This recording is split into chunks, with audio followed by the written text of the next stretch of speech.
సోదర సోదరీమణులారా, నేను మీ అందరినీ ఒక మాట అడుగుతున్నాను. 46,411 కిడ్నీ వ్యాధిగ్రస్తులున్నారు. అదే విధంగా మహారాష్ట్రలో నాసిక్లో వెల్లి అనే కుగ్రామం, వెళ్ళి కాదు వల్లి అనే కుగ్రామంలో మన ఊరి యువకుడైనటువంటి ఒక వ్యక్తి కిడ్నీ దానం చేసి ఒక ప్రాణాన్ని నిలబెట్టాడు. మన బంగారు కొండ. అటువంటి గొప్ప వ్యక్తిని ఎంత అభినందించినా అది తక్కువే అవుతుందని చెప్పుకోవాలి. ఇప్పుడు నాకున్న అనుమానం నాసిక్ ఇండియాలో ఉన్నదా అనే. అయ్యా, ఇండియాలోనే ఉంది, నాకు ఖచ్చితంగా తెలుసు. ఇండియాలోనే ఉంది. ఒకవేళ కిండర్ది సినిమాలకు మించిన కథ. ఆ సంభవం వినగానే కిండర్ కు మతి భ్రమించిందా అనుకున్నాను. అంతగా అనుమానించాను. ఈ దేశంలో ఉన్న రాజకీయాలు వాటి గురించి ఆలోచించినట్టయితే మొహం మీద ఉమ్మేయాలనిపిస్తుంది. ఎందుకంటే కిండర్ కిడ్నీ దానం చేసి మన గౌరవాన్ని పెంచాడు. ఇటువంటి సంఘటనలు జరుగుతున్న ఈ రాష్ట్రంలోని ముఖ్యమంత్రి బాధ్యత వహించి రాజీనామా చేయాలి. ఇదే నా విజ్ఞప్తి. ఆ తర్వాత మా సహోదరుడు కిండర్ మాట్లాడతాడు. అందరికీ నమస్కారం. తమ్ముడు కిండర్, మైక్ని కిందికి దించు.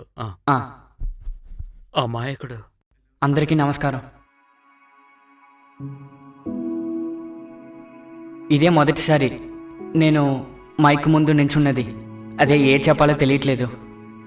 ఎమ్మెల్యే గారికి ధన్యవాదాలు, థ్యాంక్స్. మంచి కుర్రాడు. ఆయన చెప్పినట్టు నేను పెద్దగా ఏ పని చేయలేదు.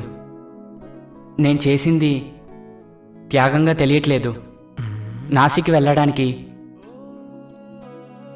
ఒకరికి నా కిడ్నీ ఇచ్చి ప్రాణం పోసినందుకు చాలా గర్వంగా అనిపిస్తోంది. అది ఏంటో అలా జరిగింది. నేనేం ప్లాన్ చేయలేదు. అలాగే నాకు కొంచెం డబ్బులు దొరికింది. ఆ డబ్బులు ఏం చేశానంటే కిడ్నీ ఫెడరేషన్ ఫాదర్ దగ్గర ఇచ్చాను. నాతో ముందు చెప్పుండొచ్చుగా. ఎక్కువగా చెప్పడానికి ఏం లేదు. ఇలాగ నన్ను స్వాగతం చేసినందుకు అందరికీ ధన్యవాదాలు.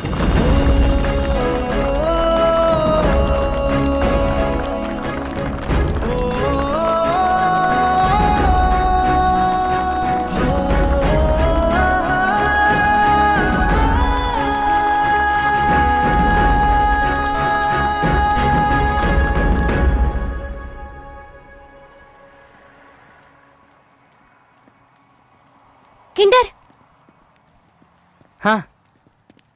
నువ్వు కూడా ఇక్కడే ఉన్నావా?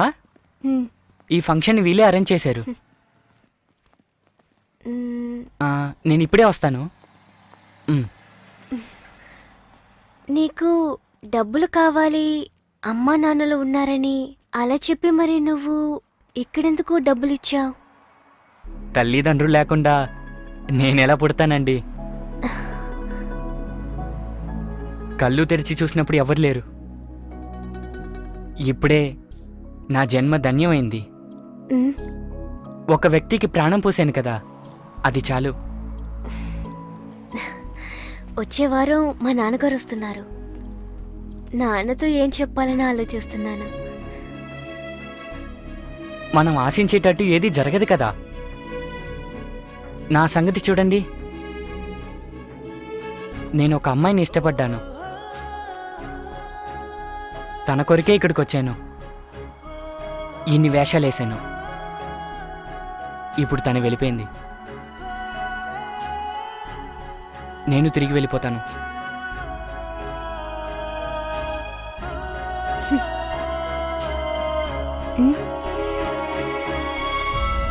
Thank you.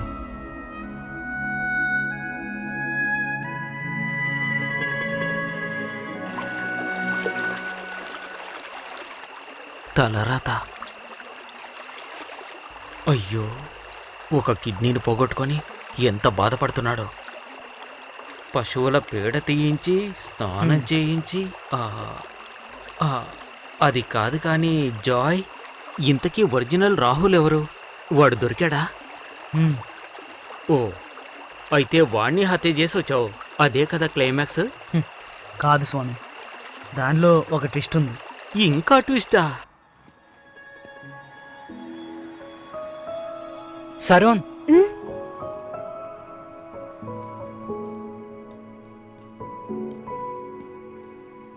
నీ లవ్వర్ ఫోటో చేతిలో ఉందా? ఒక్కసారి చూపిస్తావా? ఉమ్. ఊరికే.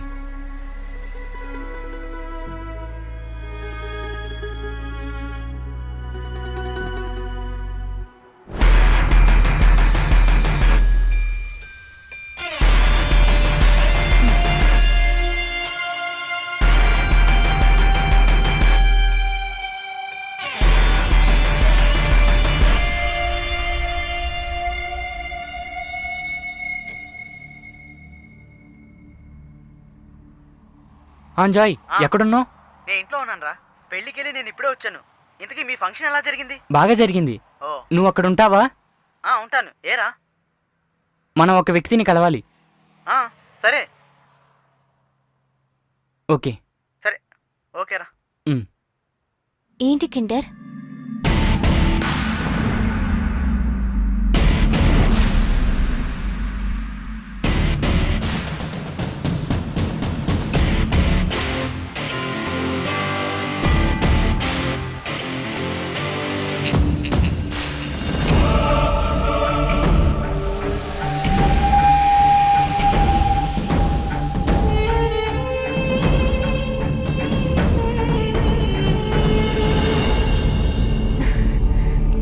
ఒరేయ్, అయ్యో అమ్మ.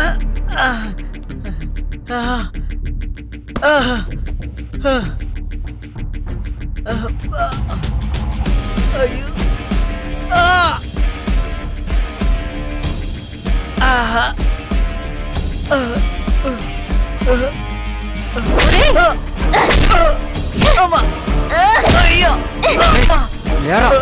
ఏమైంది?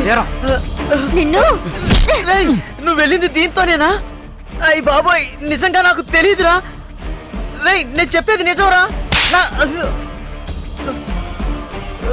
ఏంటని నీకు తెలియదు కదరా నా కొడక.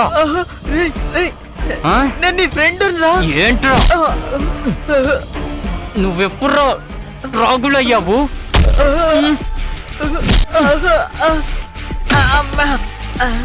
ఆగరా నీ అబ్బా.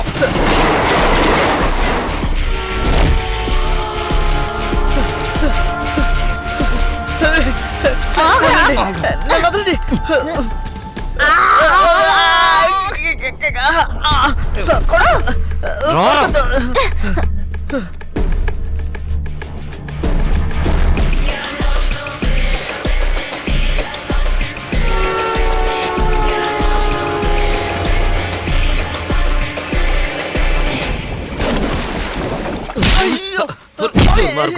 అయితే విలన్వి నువ్వే అన్నమాట.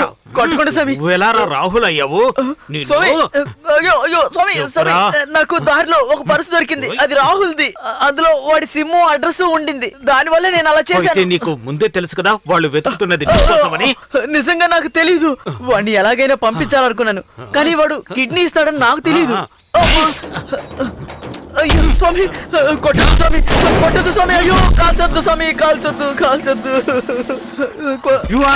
ఎవరు? కానివ్వండి. ఏ ఊరు సామయ్యా నువ్వు? ఎవరైనా మొబైల్ ఆన్ చేస్తారా? నేనా చేయలే సార్, మా అమ్మ మీదొట్టు నేను చెప్పేది నిజం. అది నేను సెల్ఫీ తీసుకుందామని. ఏంటి నాతోనా? పామ్ తోటి సెల్ఫీ తీసుకుంటే బాగుంటుంది కదా అని. అది అలా చెప్పు, అందువల్లే కదా నేను పట్టుకోగలిగాను. వీడెవడు? వీడు వీడు వీడు నా శిష్యుడు జాయ్ స్వరూపానంద. నేను చెప్పాను కదా మా పూజలకంతా హోమం హోమం చేస్తానని. అయ్యో, నాకేమీ తెలియదు సార్. లేదు సార్, వాడు చెప్పదు. ఎవరైనా స్వామీజీలు అబద్ధం ఆడతారా?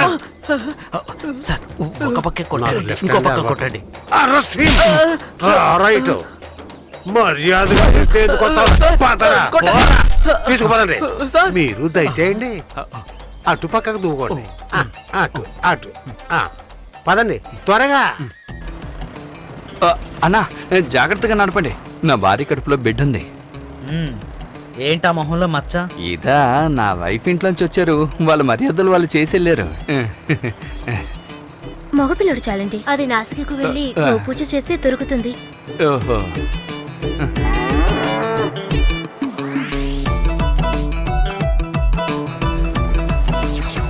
అసలు ఈ కలజోడు వల్లే నాకు ఇన్ని సమస్యలు.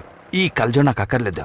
కళ్యాణి హత్య కేసు ఐపీసీ 304 బలవంతం చేయని నరహత్య, IPC 120B planned murder, IPC 201 evidence లేకుండా చేయడం. ఈ నేరాలన్నీ దోషి చేయడం నిరూపణ అవడం వల్ల మొదటి దోషి స్వామి భగీరానందకి 7 సంవత్సరాలు కఠిన కారాగార శిక్ష విధించడమైనది. 11వ దోషి జ్వాయ్ స్వరూపానందకి 4 సంవత్సరాలు కఠిన కారాగార శిక్ష ఈ కోర్టు విధించడం జరిగింది. సార్ సార్, ఆ గోల్కొండకి వెళ్తే సీడీ దొరికిందా? మేము అడవిలో ఉన్నాం కదా, ఏ కమ్యూనికేషన్ లేదు. ఆ రోజు 8 బళ్ళల్లో బయలుదేరాం. ఆ, మొదటి బండి నాదే, నేనే డ్రైవ్ చేశాను. తర్వాత దొరికిందా? ఎక్కడ దొరికింది? ఓ సంచి మాత్రం దొరికింది. నిజంగానా? అయ్యో రేయ్ రేయ్, సార్? వాళ్ళు నీటిలో దూకేశారా? ఎక్కడ? అయ్యో, వాళ్ళు ఏంటి నీటిలోంచే తప్పించుకుపోతారా? నాకు ఈత చేత కదా sir. Seat number 19. Okay, thank you.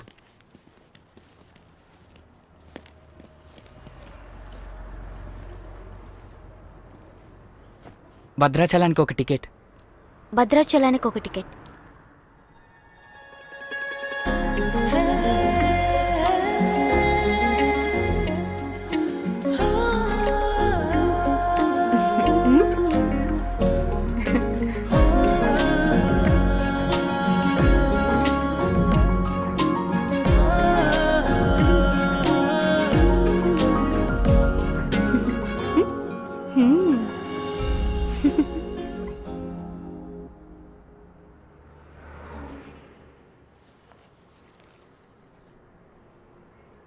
జాబిలి వెన్నెలా మురిసిపోయేను నేను,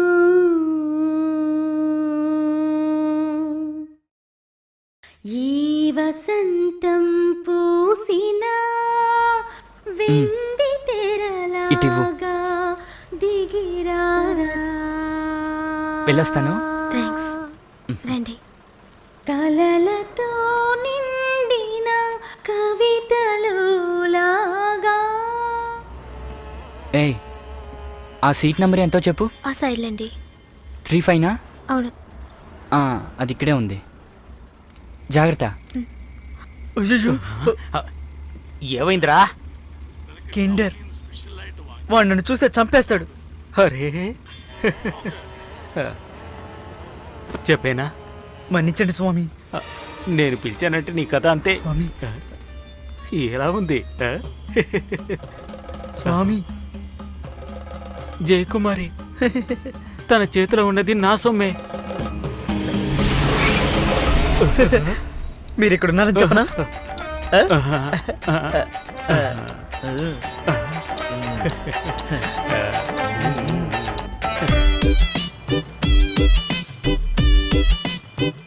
అక్కడికి వెళ్ళి జాయిన్ వెంటనే నాకు ఫోన్ చేసి చెప్పు. ఒక వారంలో సస్పెన్షన్ తీసుకుని తప్పకుండా వస్తాను నాన్న. బాబు, నెల అయినా అక్కడ ఉండొచ్చుగా. నేను చూసుకుంటాను. నా బంగారు తండ్రి. ఓకే ఓకే ఓకే, వెళ్ళిరా. సరే నాన్న, వెళ్ళొస్తాం. బాయ్.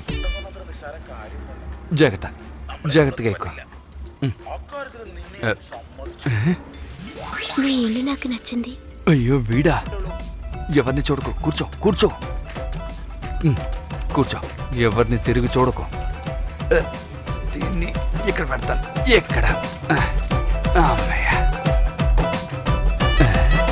దాంతో ఎవరు ఉన్నారా?